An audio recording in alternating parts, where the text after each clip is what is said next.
wherever you like. Well, I was asked to tell my story.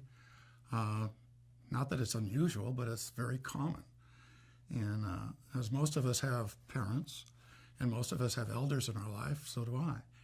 And my situation is I have a 90-year-old mother that lives 1,000 miles from me, that was very healthy, had a beautiful home on a golf course, and life was wonderful.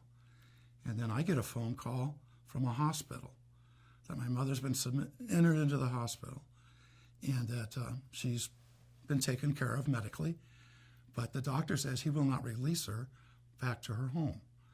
She has to go to an assisted living facility. And this is in a town, again, 1,000 miles from me, in a town that I have never been to.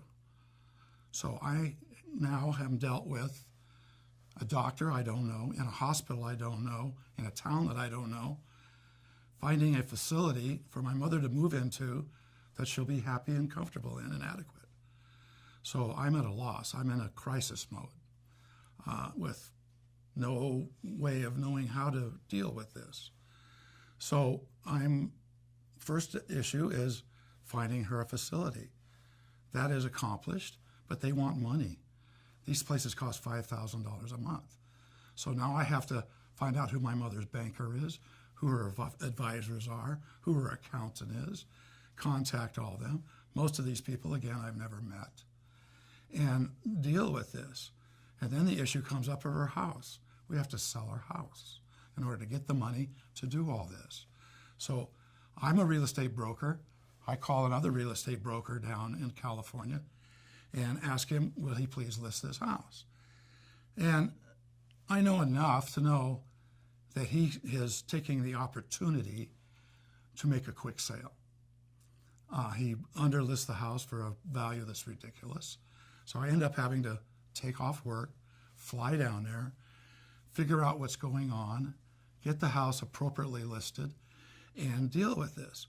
So make a long story short, this whole process of sorting all this out, not counting the insurance company, there's military benefits that I've got to work with the government and getting, it's just a nightmare of stress and crisis.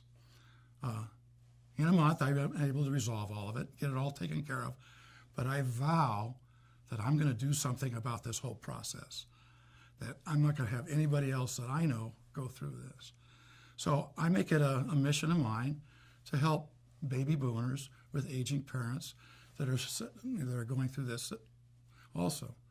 So I come back to Seattle and start that process. And a little bird comes by and says, would you be interested in legacy caring? I had no idea what legacy caring was. But what it brought to me was a source of vendors, professionals, other people with similar missions that in a network could help in a situation like mine. So I said, this is what I need to be a part of.